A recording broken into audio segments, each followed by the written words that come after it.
자, 오늘 하나님의 말씀 함께 보도록 하겠습니다. 오늘은 시편 1편 1절로 4절까지의 말씀 한 절씩 교독하겠습니다. 시편 1편 1절로 4절까지의 말씀 제가 먼저 읽고 교독하겠습니다. 복이 있는 사람은 악인들의 꾀를 따르지 아니하며 죄인들의 길에 서지 아니하며 오만한 자들의 자리에 앉지 아니하고 오직 여호와의 율법을 즐거워하여 그의 율법을 주야로 묵상하는도다. 그는 시냇가에 심은 나무가 철을 따라 열매를 맺으며 그 잎사귀가 마르지 아니함 같으니 그가 하는 모든 일이 다 형통하리로다. 악인들은 그렇지 아니하며 오직 바람에 나는 겨와 같도다. 아멘. 저희가 인대인 스타터 6주, 다음에 인대인 2권 4주 해서 오늘이 이제 10주차 마지막입니다. 이제 다음 주부터는 5월 또 가정의 달 아닙니까? 5월을 앞두고 우리 가정 또 가족 그리고 우리의 현장 속에서 우리가 배운 복음을 어떻게 작동시키고 또 실천할 수 있을까, 이런 내용을 가지고 함께 나눠보도록 하겠고요. 이제 오늘은 인대인 10주의 마지막으로 복을 받은 자의 생활이라는 제목을 가지고 말씀을 나누려고 합니다. 우리가 신앙생활하면서 가장 중요한 전제, 강조하고 또 강조해도 지나치지 않는 그 전제가 뭐냐면 우리는 이미 가장 큰 복을 받았다라는 것입니다. 우리는 이미 가장 큰 복을 받았다. 구약에서 복이라는 단어가 나오면요, 신약의 용어로 대체하면 그게 은혜라는 단어로 대체하면 돼요. 그러니까 우리는 이미 우리 인생에서 받을 수 있는 가장 큰 은혜를 받은 자이다를 선언하는 것이 신앙생활의 전제예요. 자, 그렇다면 우리가 신앙생활하면서도 두 부류의 사람으로 구분할 수가 있습니다. 우리가 이미 구원의 복을 받았는데 이미 구원의 복을 받았다라고 선언하는 정체성을 가진 성도가 있고요, 구원을 받았음에도 불구하고 나는 여전히 내가 원하는 물질의 복이나 소유의 복이나 기도 제목의 응답을 받지 못했기 때문에 나는 복을 받지 못했다라고 불평하는 정체성을 가진 사람, 이 두 부류의 사람이 여전히 혼재하고 있다. 여러분은 어떠세요? 여러분 신앙생활하면서 어떤 전제를 가지고 신앙생활하고 있습니까? 고난 속에 있었던 대표적인 성경의 인물을 꼽으라면 욥입니다. 욥이 위대한 이유가 어디에 있는가? 그는 자신의 소유를 다 잃어버렸어요. 자신의 소유의 유무에 상관없이 내가 하나님께 속한 자임에 대한 믿음의 고백을 끊임없이 하고 있더라는 것입니다. 하나님이 내 인생을 아셔, 하나님이 내 인생을 보셔, 내 소유가 다 사라졌을지라도 하나님의 주권은 여전히 내 삶에 작동하고 있어. 그래서 여러분 알다시피 욥기의 마지막은 어떻게 끝나죠? 해피엔딩이에요. 욥이 처음에 잃었던 모든 소유의 2배의 복을 받습니다. 욥이 제일 잘한 게 뭐냐? 끝까지 하나님 원망하지 않은 거예요. 모든 것을 잃어보이는 그 순간에도, 많은 사람이 조롱하고 손가락질했던 그 순간에도 자기 자신이 여전히 하나님 안에 있음을 고백했던 것, 그것을 하나님께서 기뻐 보신 것이죠. 근데 우리는 욥기를 늘 오해하잖아요. 2배의 복에 관심이 많아요. 2배의 복. 어떻게 하면 2배의 복을 받을 수 있을까? 2배의 복 받는 원리, 이런데 이제 관심이 많다 보니까 신앙생활이 어디에 치우치게 되냐면 이제 방법론이죠. 어떻게 2배의 복을 받을 수 있을 것인가? 어떻게 하면 기도 응답 받을 수 있을 것인가? 어떻게 하면 하나님께 복을 끌어낼 수 있을 것인가? 그러나 신앙생활은 관계 맺기라고 늘 말씀드리지 않았습니까? 욥기는 2배의 복에 관심이 있는 것이 아니고 몇 배의 복이라도 우리에게 주실 수 있는 하나님이 우리와 함께 하심에 대한 이야기죠. 우리에게 주어지는 은혜, 은택, 복이 어디로부터 오는가, 그 공급이 어디로부터 오는가에 대한 이야기입니다. 어디로부터 옵니까? 하나님으로부터 온다. 그러므로 신앙은 오직 하나님께 집중하는 것이다라는 것을 강조하는 것이 욥기입니다. 근데 여러분 욥을 자세히 보시면 욥기의 출발점이 어떻게 되는가? 욥이 당한 고난의 출발점이 어떻게 되는가? 하나님이 허용하신 고난이에요. 딱히 욥이 무슨 잘못을 했기 때문에 그 잘못 때문에 고난을 받는다라고 나오는 것이 아니고 이는 세상에 의로운 자라라고 설명을 해놓은 다음에 고난을 허용하시는 거예요. 그러면 우리 같으면 따질 수 있잖아요. 내가 뭘 잘못했다고, 왜 나를 저주하냐고. 그런데 욥이 하나님을 원망하지 않은 이유는 무엇인가 하면 이런 거예요. 하나님이 허용한 고난 속에서도 우리는 그 하나님의 계획을 알 수 없는 존재라는 것을 인정하는 거예요. 고난을 이해할 수 없는데, 왜 나에게 이런 고난이 왔는지 이해할 수 없는데 내가 이해하려다 오해가 된다는 거예요. 그것을 분석하려다 하나님을 오해해버리면 거기서 문제가 생기는 거예요. 욥의 위대한 지점은 나는 이유가 없는 고난을 당하는 것을 알고 있지만 그럼에도 불구하고 하나님의 계획 속에 있을 것입니다. 함부로 이것을 분석하지 않을 겁니다. 함부로 내가 이것을 이해하려고 하지 않을 것입니다 라고 힘을 빼버린 거예요. 그래서 여러분, 욥이 얼마나 재밌는 말씀이냐면요, 이유 없이 고난을 당하는데 욥의 마지막에 가면 회개합니다. 욥이 재밌지 않아요? 이유 없이 고난을 당하는데 욥의 결론은 회개예요. 왜 회개일까요?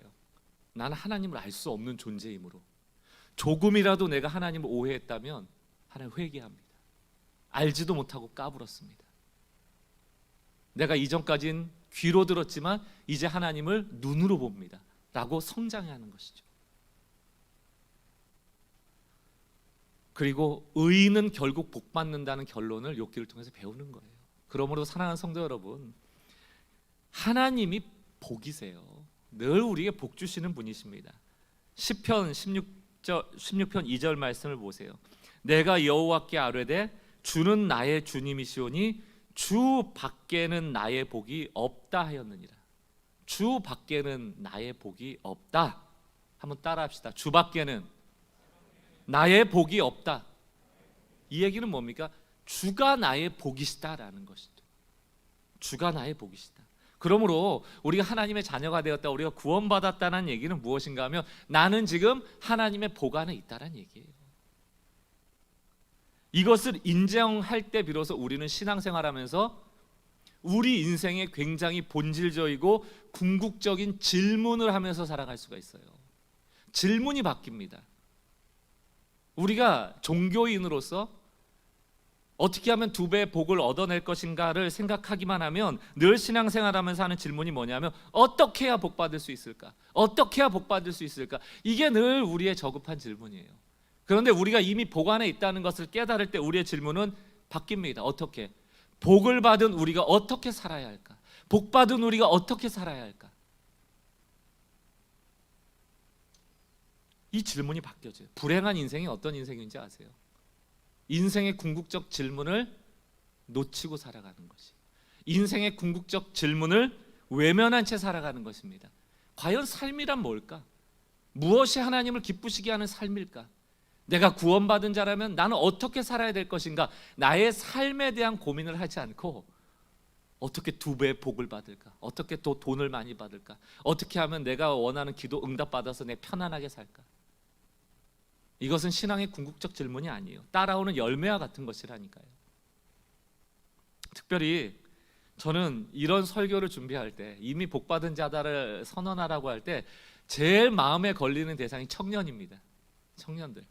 청년들이 과연 이런 얘기를 어떻게 들을까? 여기 만약 청년이 있으면 당신은 지금 이미 복받고 있다고, 복받은 자라고 이러면 아마 그 청년이 저를 향해서 아유, 저 목사님 정말 세상 물정 모르는 꼰대시네, 정말 현실을 잘 모르고 하는 동떨어진 설교를 하고 계시네, 이렇게 얘기할까 두려워요. 왜 그렇습니까? 그럴 만도 한 게 지금 사회의 분위기나 사회의 현실이 어떻습니까? 청년들이 왜 절망하고 있습니까? 뭐 과거에는 절망할 상황이 없었어요. 제가 보면 제가 중간 지점쯤 되지 않습니까? 청년 세대도 있고 저희 부모님 세대도 있고, 제가 중간쯤에서 보면 저희 부모님 세대는 무슨 이런 복지나 어떤 공정이나 이런 사회가 아니었기 때문에 훨씬 더 많은 부조리 속에서 고통받으면서 살아온 세대예요. 지금은 그나마 민주화가 되고 공의가 있고 그래도 약자 편에 서는 일들이 많아지고 있죠. 그럼에도 불구하고 지금 세대라고 쉽다라는 얘기를 드리고 싶은 것은 아닙니다. 여전히 공정하지 못한 사회 부조리 앞에서, 낙하산 인사 앞에서 자기만 손해보는 것 같고, 게다가 뭐 평생 직장이라고 할 만큼의 일자리도 나오지 않고 노동의 기회가 줄어들고, 노동에서 땀 흘리는 것보다 자본이 가진 속도가 훨씬 더 돈을 더 많이 불려주는 이 시대 속에서 그 청년들이 미래에 대한 불투명을 가지고 절망하는 것은 너무나도 당연한 것이죠. 일자리가 없고 돈을 벌 수가 없으니까 결혼할 수 없고, 결혼을 해도 자기들 둘만 먹고 살기도 빠듯하니 아이 낳을 생각을 안 하고, 이 악순환이 진행되는 것 아닙니까? 그러니 볼멘 소리 할 만해요. 목사님, 복은요 제가 무슨 복을 받았습니까? 라고 얘기할 만해요. 그러나 청년들이요, 그리고 청년처럼 사시는 우리 성도님들이요, 성경은 오늘 우리가 당하고 있는 그 문제에 대해서 하나하나 이렇게 살아라 저렇게 살아라 방법을 제시하고 있질 않아요. 직장에 취업하는 방법, 공부에 1등하는 방법, 두 사람이 경쟁했을 때 이기는 방법. 만약에 그 청년들이 지금의 절망을 극복하기 위해서 성경 속에서 그 방법을 찾아서, 정답을 찾아서 내가 한번 이 세상 속에서 경쟁해서 이겨서 성공해보리라 하면 할수록 여러분들은 실망감밖에 받을 게 없어요. 성경은 정답을 가르쳐 주는 게 아니에요. 성경은 하나님과의 관계 맺기에 대한 이야기입니다. 폭풍과 같은 인생 속에서 하나님과 동행하며 그 폭풍과 같은 인생을, 그 절망의 순간을 풀어가는 과정을 통하여 신실한 하나님을 경험하게 하도록 하는 것이 신앙이에요. 얼마 전에도 제가 한번 인용해 드린 적이 있습니다만, 스탠리 하우어스라는 그 신학자가 한나의 아이, 사무엘 아닙니까? 그 책을 쓰면서 인터뷰에 그런 얘기를 했어요. 이 책을 쓰면서 당신은 무엇을 배웠습니까? 이 스탠리 하우어스한테 물어봤을 때, 뭐 내가 배운 건 간단하다. 내가 그리스도인이라는 것을 배웠다. 그러면서 그 그리스도인은 어떤 존재인가? 그리스도인은 일생을 배우는 존재다. 일생을 배우는 존재다. 정답 알고 딱 끝나는 게 아니고 일생을 배워야 돼. 이게 무슨 얘기예요, 여러분? 일생이 끝날 때까지 정답을 알 수 없다는 얘기예요. 그래서 이 하우어스가 했던 유명한 말이 있습니다. 신앙은 답을 모른 채 계속 나아가는 법을 배우는 것이다. 근데 우리는 답을 모르면 절망해요. 답을 모르면 포기해요. 그리고 우상들이 나오는 거예요. 하나님이 나에게 답을 안 주시니까 다른 데 가서 자꾸 찾으려고 하는 거예요. 아니, 신앙이라는 것은, 하나님을 섬긴다는 것은 일평생 나의 폭풍과 같은 인생 속에서 그분과 함께 동행하며 그 과정을 겪어가는 겁니다. 욥과 같이. 그리고 이 하우어스가 했던 얘기가 뭐냐면, 나는 기도하는 법을 배우는데 평생이 걸렸다, 이런 얘기를 해요. 지금 여러분 중에 혹시 나는 기도를 알아, 내가 기도만 하면 다 응답받아, 이런 자만함에 있는 분들 계세요? 그런 분들은 하나님을 공식화하고 단순화해서 자기만의 하나님으로 만들어버린 종교인들의 고백입니다. 하나님이 이럴 거야 라고 자기 편한 대로 규정을 한 거예요. 그러나 진짜로 신앙에 대해서 고민을 하는 사람들은 하나님은 모르는 분이라고 고백할 수밖에 없어요. 너무 크신 분이기 때문에. 일평생 배워가야 합니다. 정답을 가지고 살아가는 삶이 어디 있습니까? 인생의 답이 어디 있습니까? 끊임없이 만나는 문제의 순간순간 하나님을 경험하기 위해서 하나님 앞으로 나가는 일을 포기하지 않는 것이 신앙이에요. 우리가 하나님 안에 있으므로 지지고 볶는 일도 하나님 안에서 일어나는 일이기 때문에 끝까지 하나님을 찾아 나아가는 것, 그것이 우리가 할 수 있는 유일한 길인 것이죠. 여러분 지금 걱정하고 분노하고 미워하고 상처받고 절망하신 분 계세요?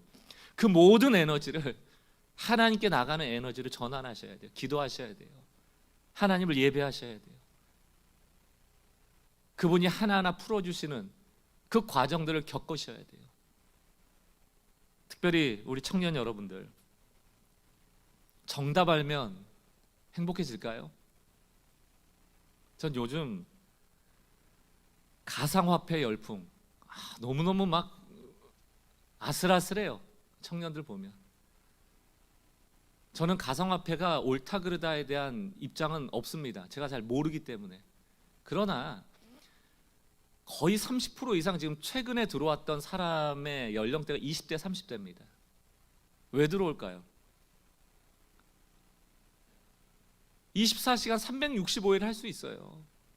게임하듯 하는 겁니다. 게다가 작은 자본을 가지고 큰 돈을 벌 수 있다라고 하니까 거기에 지금 많은 돈들이 몰리고 있는데 그 돈들이 다 20, 30대예요. 20, 30대. 그럴 만도 하죠. 집값이 10억, 20억 하는 시대에 뭐래도 해야 될 거 아니냐고요. 뭐래도 돈을 모아야 될 거 아니냐고요. 그러니까 가상화폐를 답으로 여기는 거예요. 여기 가면 돈 벌 수 있을 거예요. 행복해질까요? 가상화폐로 돈 벌면? 요즘 소문이 들리죠. 무용담이 들리죠. 제 귀에 들릴 정도면 대부분 아실 겁니다. 가상화폐로 3, 40억 벌고 어떤 사람은 400억, 650억 막 이렇게 벌었대요. 그리고 회사를 퇴사했대요. 멋지게 마지막 글을 남기고 나 이제 퇴사합니다. 수고들 하시오. 아, 저게 정답이야. 나도 400억 벌어서 회사 안 가면 행복할 텐데, 나도 30억 벌어서 회사 안 가면 행복할 텐데, 가상화폐, 비트코인 열심히 하자.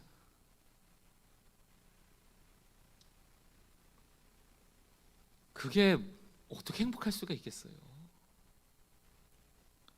제가 개척하고 처음부터 내 생각이 틀릴 수 있다는 것을 전제로 시작을 했습니다. 그래서 제가 마음에 늘 다짐했던 게 뭔지 아세요? 나는 늘 편향될 수 있다. 정치를 바라보는 눈이든 경제를 바라보는 눈이든 사회를 바라보는 눈이든, 그러므로 나는 나의 사견을 가능하면 얘기하지 않겠다. 혹시 여러분들이 설교 들으시다가 저건 개인적 의견 같다, 성경이 아닌 얘기 있잖아요. 그런 얘기 있을 때는 수용해도 되고 무시하셔도 돼요. 개인적 사견이니까. 그래서 제가 설교의 많은 시간들을 말씀, 특별히 복음, 진리의 에너지를 쏟아야 되겠다라고 생각을 하고, 진리가 될 수 있는 게 뭘까? 복음밖에 없다. 성경의 본질은 복음이다. 복음 강조하면 된다. 그렇게 마음을 먹고 이 6년의 시간을 달려왔습니다. 사랑하는 성도 여러분, 내 앞에 암담하다고 해서 내가 복을 받지 못한 자인가? 복음은 그렇게 말하고 있질 않아요. 내 앞에 지금 절망이 된다고 해서 하나님이 없는 것인가? 여러 사견은 그럴 수 있다 아니다를 얘기할 수 있겠지만 성경은 그렇게 말하고 있질 않아요. 절망 속에서 성경은 하나님을 나의 구원 삼아라, 하나님을 나의 소망 삼아라 라고 말하고 있습니다. 과연 절망하고 있는 우리의 삶 속에서 하나님을 구원 삼고 하나님을 소망 삼으라는 이 진리가 나에게 어떻게 작동되고 있는가? 그게 중요한 겁니다. 내가 세상에서 추구하는 물질이나 소유의 복을 현재 누리지 못한다고 생각하는 사람의 신앙은 필연적으로 종교화될 수밖에 없다. 왜? 나를 위한 신이 필요하니까. 내가 이용할 신이 필요하니까. 종교화된 신앙은 필연적으로 우상화될 수밖에 없다. 그 하나님 아닙니다. 하나님은 나를 위해 존재하는 분도 아닐 뿐더러 나에게 이용당하시지도 않아요. 종교와 달리 복음은 너는 복을 받았어. 그러므로 너는 그 복 주신 하나님께 영광 돌리고 그 복을 다른 사람에게 나눠야 돼. 그 메시지를 끊임없이 전하고 있는 것이죠. 그게 성경이 말하는 유일한 진리입니다. 청년들이여, 여러분들에게 이 목회자가 드릴 수 있는 유일한 진리예요. 가상화폐를 붙잡을 때가 아니고 기도할 때입니다. 청년의 때는 날개를 펴서 날아올 때가 아니에요. 날개를 거저 펴고 훈련할 때입니다. 오를 준비를 할 때지, 벌써 날개 피고 올라가면 결국 추락할 일밖에 없어요. 하나님만이 곧 복이십니다. 우리는 그 복을 이미 받은 하나님의 자녀이고 우리는 하나님 안에 있고 그분의 복 안에 있음을 믿으시는 성도들 되시길 주님의 이름으로 축원합니다. 신앙생활에 여러분들이 요술램프처럼 신앙생활을 여기시지 않았으면 좋겠어요. 복음의 원칙대로 기도하고 하나님 의지하면 하나님이 인도하신다라는 이 지루해 보이는 원리대로 살아가시는 성도들 되시기 바라고요. 오늘 인대인의 마지막 강의에서 인대인이 추구하는 삶이라는 것은 결국 복받은 자의 삶이에요. 복받은 자의 삶. 여러분 다 복받으셨으니까 그 복받았다는 것을 인정하고 좀 나눌 수 있는 선한 사람들 되시기 바랍니다. 당연히 복받은 자인 것을 알면 좀 덜 경쟁하게 되고 덜 미워하게 되고 덜 이기적이 되겠죠. 이타적인 삶이 우리의 삶에 추구해야 될 목적, 방향성이 될 것입니다. 그런데 놀랍게도 성경은요, 선한 사람이 되고 이타적인 사람이 되는 것조차도 그 목적이 복받는 데 있지 않다라고 말하고 있어요. 우리 그럴 때 많잖아요. 이제 인대인을 추구한다 그러면, 복음적으로 산다 그러면, 아 내가 착하게 살아야지, 죄 짓지 않고 살아야지, 착한 사람한테 하나님 복 주신대. 늘 우리는 이렇게 또다시 복으로 결론이 귀결될 때가 많거든요. 마태복음 5장 16절 말씀을 잘 보세요. 이같이 너희 빛이 사람 앞에 비치게 하여. 너희 빛이라는 게 뭡니까? 너희가 복받은 사람으로서 선한 행실이, 나눔이, 이타적인 삶이, 사람을 돕는 것이 사람들한테 비춰질 때, 그러면 그 착한 행실로 너희가 복받을 것이다 이렇게 안 나와요. 하나님께 영광 돌리라. 너에게 복 주신 그 하나님께 영광 돌리라. 어떤 사람은 복을 목적으로 또 착한 사람이 되려고 해요. 그러나 하나님은 하나님께 영광이 되는 존재가 되라고, 선한 사람이 되라고 합니다. 요 근래 이제 코로나가 오니까 캐톨릭의 교황이죠, 프란치스코 교황이 했던 그 연설, 설교죠. 그게 입에 입을 타고 이렇게 회자되더라고요. 저의 귀에도 들려졌습니다. 함께 나누려고 합니다. 이렇게 설교를 했다고 해요. 3월 달인가 2020년도에 이런 설교를 했습니다. 강은 자신의 물을 마시지 않고, 나무는 자신의 열매를 먹지 않고, 태양은 스스로를 비추지 않고, 꽃은 자신을 위해 향기를 퍼뜨리지 않습니다. 남을 위해 사는 것이 자연의 법칙입니다. 우리 모두는 서로를 돕기 위해 태어났습니다. 아무리 어렵더라도 말입니다. 인생은 당신이 행복할 때 좋습니다. 그러나 더 좋은 것은 당신 때문에 다른 사람이 행복할 때입니다. 참 지혜로운 설교인 것 같아요. 강은 자기를 마시지 않고, 꽃은 자기를 위해서 향기를 내지 않고, 태양은 스스로를 비추지 않고, 나무는 자신의 열매를 먹지 않는다. 그리고 보면 여러분, 하나님이 복이시다라는 이 문장을 보면 우리는 복이라는 것을 소유나 어떤 재물이나 어떤 기도응답이나 이런 걸 보기 때문에 하나님은 굉장히 풍요로운 걸 많이 가지고 계시는 분이다라는 이미지를 가질 때가 많아요. 그래서 하나님은 복이시기 때문에 우리한테 그렇게 많이 가지고 계시는 것을 이렇게 주시는 분이다, 이렇게 이해할 때가 많은데, 제가 어떤 책의 글을 보면서 저도 이렇게 파라다임이 탁 바뀌는 그런 경험을 한 해석이 있었어요. 하나님은 복이시다를 어떻게 해석했냐면, 하나님은 늘 행복하십니다, 이렇게 해석을 했더라고요. 맞는 해석이거든요. 성경에서 복이라는 단어는 행복하다라는 단어거든요. 하나님은 행복하시다. 그럼 왜 하나님은 행복하실까? 하나님은 복이다, 하나님은 늘 행복하시다. 왜 하나님이 행복하시다고 생각하세요, 여러분? 성경을 보면 하나님은 하나님을 위해 존재하지 않더라고요. 성경에 수많은 진리의 말씀이 다 누구를 향해 있다? 세상을 향해 있고, 죄 많은 우리를 향해 있더라. 은혜를 하나님을 위하여 축적하고 간직하는 게 아니고 나눠주시더라. 하나님 행복하신 거죠. 복을 주시는 분이니까. 우리가 어떻게 해야 행복해질 수 있을까? 우리가 어떻게 해야지 복받은 자라는 정체성을 지키며 살아갈 수 있을까? 똑같아요. 이타적인 삶, 그것이 결국 인대인 그리고 복음이 지향하는 복받은 자의 삶의 방향이다. 오늘 우리가 읽은 본문 시편 1편도 마찬가지입니다. 어떻게 시작합니까? 복이 있는 사람은 악인들의 꾀를 따르지 아니하며, 이렇게 시작을 해요. 복이 있는 사람. 이 시편 1편이 언제 가장 많이 설교되어질까요? 신년 예배입니다. 1월 첫째 주. 왜 이런 말씀을 고를까? 여러 가지 이유가 있겠죠. 그러나 시편 1편이 혹시 복 받으려면 악인의 꾀를 따르지 말고 죄인의 길에 서지 말고 오만한 자리에 앉지 마라를 강조하는 설교로 복 받는 원리를 가르치려고 했다라고 한다면 시편 1편을 오해하는 것이죠. 죄인의 길에 서지 않고 악인의 꾀를 따르지 않고 오만한 자리에 앉지 않으면 하나님 좋아하시죠. 그러나 이것은 그렇게 하면 복을 받을 거야를 강조하는 것이 아니고 뭐라고 되어 있습니까? 복이 있는 사람은. 무슨 얘기입니까? 복 받으려면이 아니고 이미 은혜를 아는 사람은 은혜를 받은 사람의 열매라니까요. 너가 이미 하나님의 공급을 받고 있기 때문에, 너가 하나님의 보호를 받고 있기 때문에, 너는 하나님의 인도를 받고 있기 때문에, 너가 하나님의 은혜를 받고 있기 때문에, 너가 하나님의 복을 받고 있기 때문에 악인의 꾀를 쫓을 필요가 없어. 죄인의 길에 설 필요가 없어. 오만한 자리에 서서 경쟁할 필요 없어. 이겨서 얻어내려고 그렇게 아둥바둥 살 필요 없어. 왜? 너는 이미 하나님께 복을 받고 있으니까. 그 뜻이에요. 그러므로 2절 뭐라고 되어 있습니까?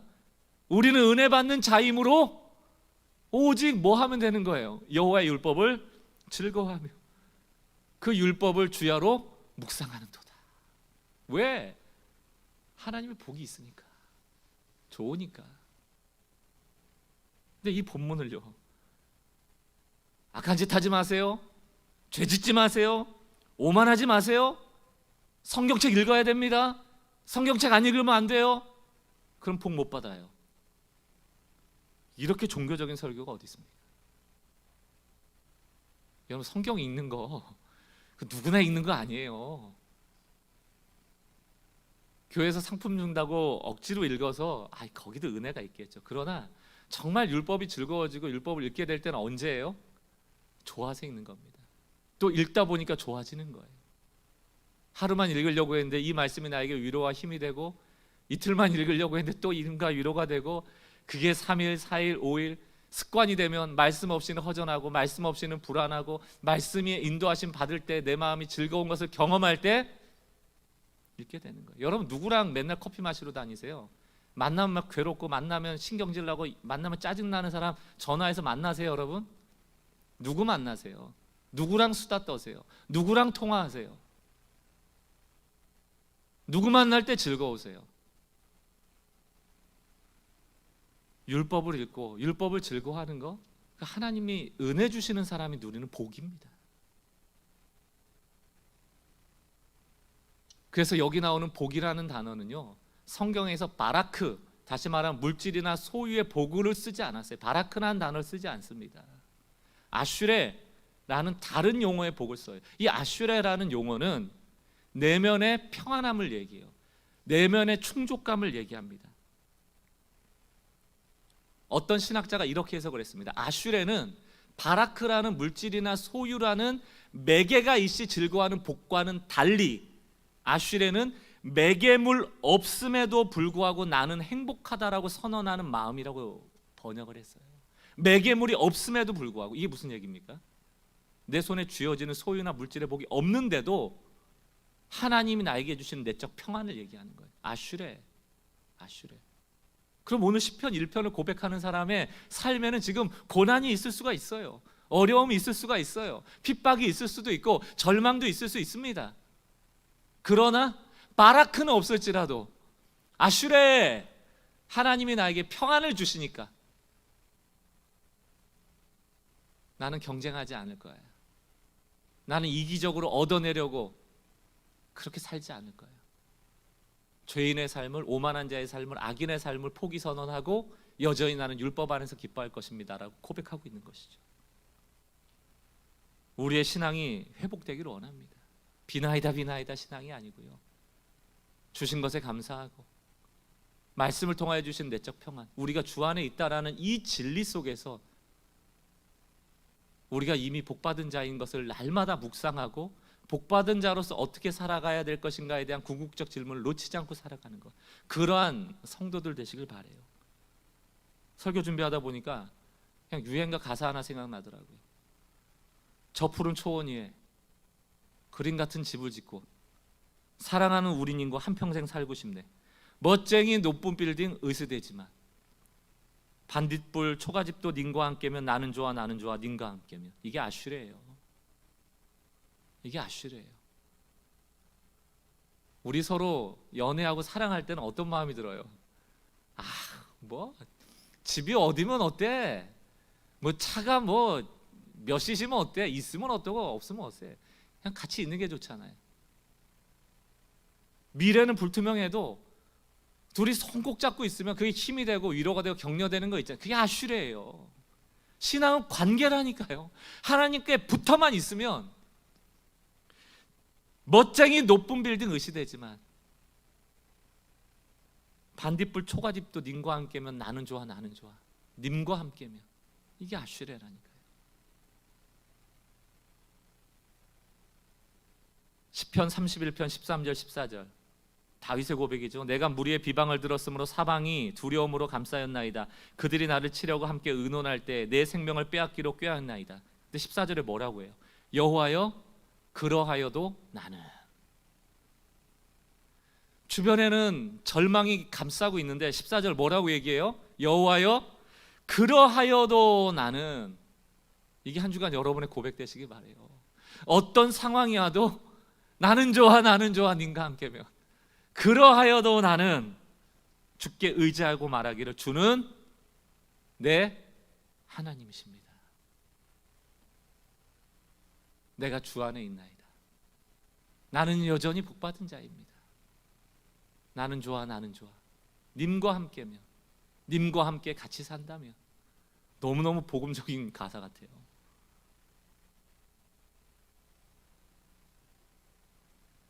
복 안에 있는 우리임을 분명하게 깨닫고 죄인의 길에 설 필요 없다. 오만한 자리에 앉을 필요 없다. 악인의 길을 쫓을 필요도 없다.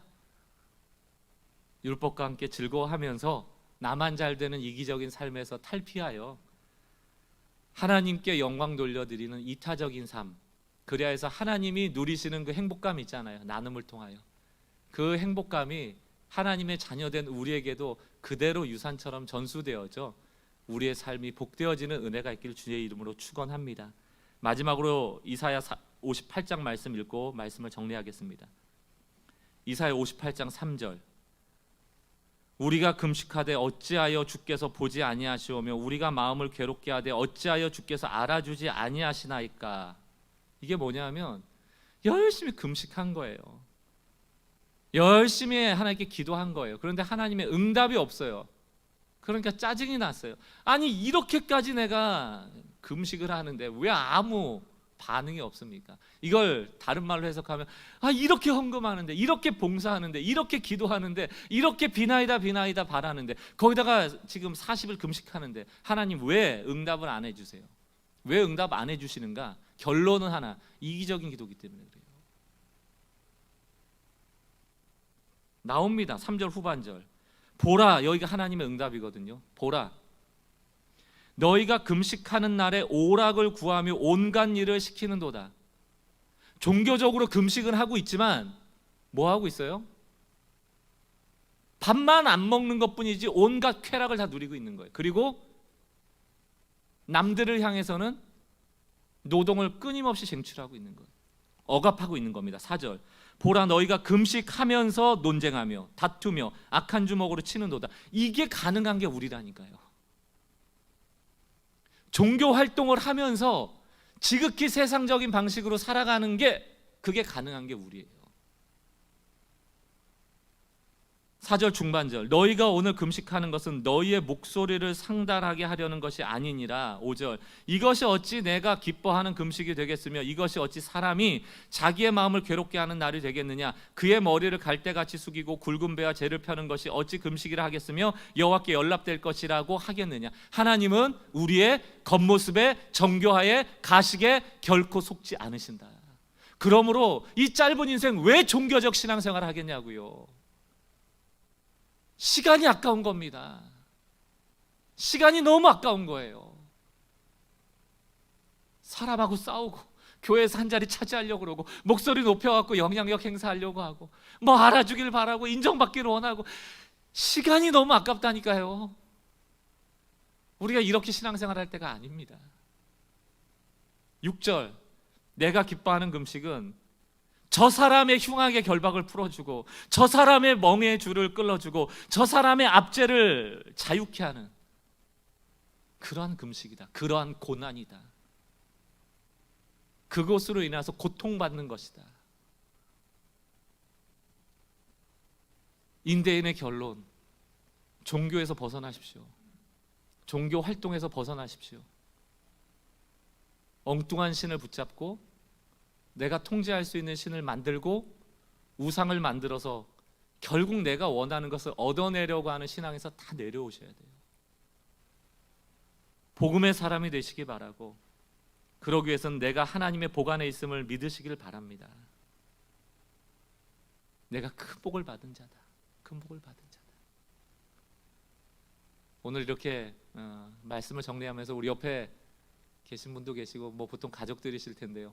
혼자 계신 분들은 혼자 선언하시고 우리 가족들 또 옆에 계신 분 있으면 이렇게 선언해 주세요. 당신은, 이게 정말 위로가 되길 바랍니다. 하나님의 음성이 되길 바라요.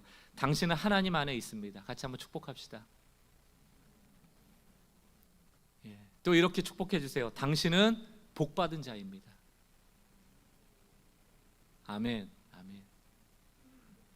이것에서 벗어나는 순간 우리는 정말 길을 잃고 방황하는 종교 생활을 할 수밖에 없다.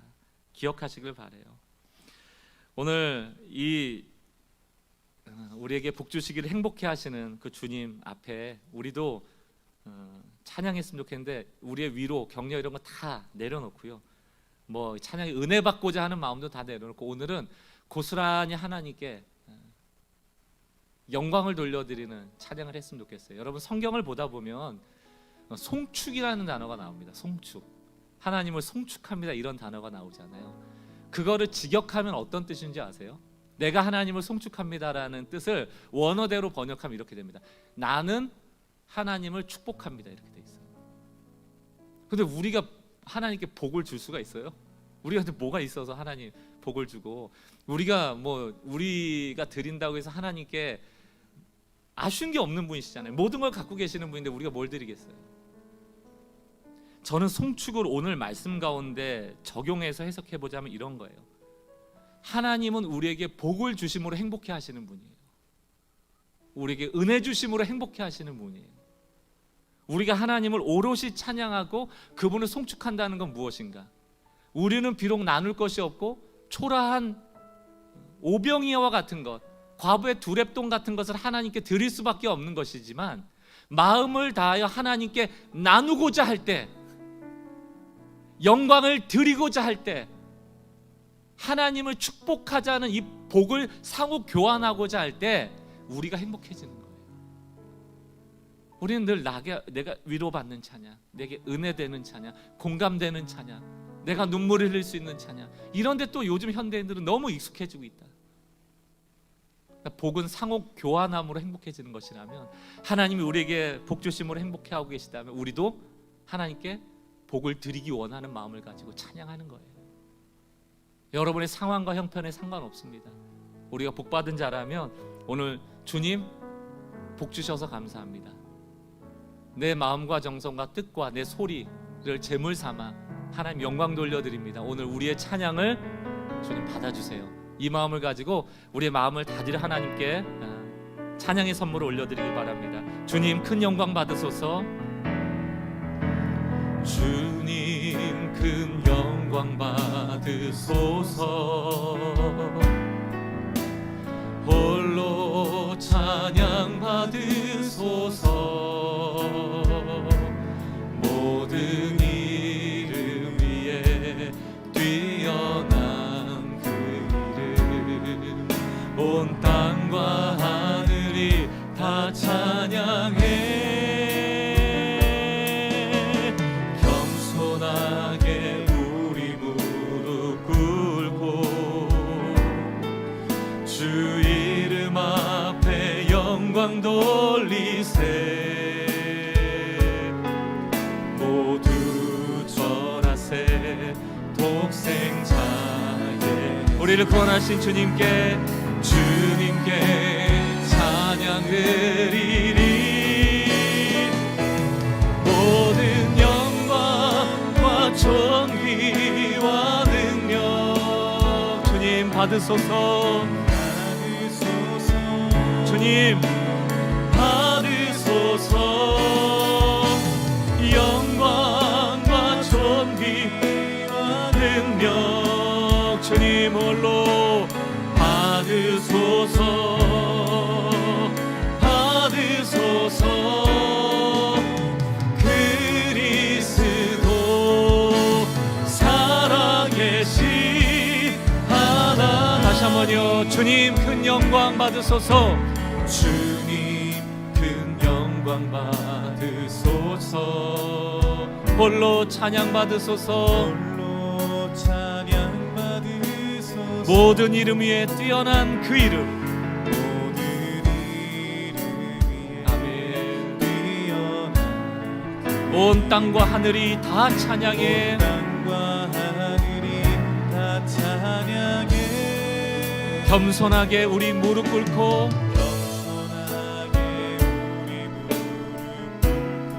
주 이름 앞에 영광 돌리세. 아멘. 주님을 찬양합니다. 모두 절하세. 독생자 예수 그 주님께 찬양 드리리. 우리에게 복 주신 주님을 찬양합니다. 모든 영광과 존귀와 능력 주님 홀로 받으소서. 아멘. 주님 받으소서. 영광과 존귀와 능력 받으소서. 받으소서. 그리스도 살아계신 하나님. 아멘. 살아계신 하나. 다 주의 크신 이름 높이며 다 주의 크신 이름 높이며 우리에게 행하신 일을 찬양합니다. 우리에게 행하신 위대한 일 감사하세. 오 주의 신실하신 그 사랑 온 땅과 하늘 위에 계셔 홀로 영원하시. 우리 다시 한번 전심을 다하여 다 주의 크신 이름 다 주의 크신 이름 높이며 우리에게 복 주신 이를 찬양합니다. 우리에게 행하신 위대한 일 감사하세. 오 주의 신실하신 그 사랑. 아멘. 온 땅과 하늘 위에 계셔 홀로 영원하신 이름. 오늘 피아노 반주를 들으면서 조용히 묵상하며 말씀을 정리할 텐데요. 이렇게 한번 상상을 해보세요. 하나님이 우리에게 복을 주실 때 행복해 하시는구나. 하나님은 늘 행복하신 분이시구나. 은혜를 베푸시길 기뻐하시고 복 주길 기뻐하시고 우리를 인도하시길 기뻐하시고 우리의 손잡아 주시길 기뻐하시고 우리를 가까이 하시길 기뻐하심으로 그는 늘 행복하신 분이에요. 우리는 어떠한가? 하나님은 우리에게 어떤 삶을 원하시는가? 하나님은 복을 주셨다고 하는데 받은 사람이 없다, 나는 못 받았다 할 때 하나님의 마음이 어떠할까? 우리 일평생 받을 복을 이미 십자가에서 다 받았습니다. 이제는 덤이에요. 하나님 필요한 것을 공급하시는 그 좋으신 하나님이십니다. 내가 주 안에 있음을 믿는가? 나는 복받은 자임을 믿는가? 나는 어떻게 살아야 될지에 대한 궁극적 질문을 가지고 살아가고 있는가? 나는 종교적인 사람이 아닌가? 난 복음에 휩싸여 살아가고 있는가? 오늘 조용히 한 2분 정도 묵상하면서 주님의 음성에 귀 기울이시기도 하시고요. 또 여러분 마음에 종교의 틀을 벗어나 복음을 붙잡고 살아가겠다는 결단이 있길 바랍니다. 우리 조용히 묵상하심으로 기도하겠습니다.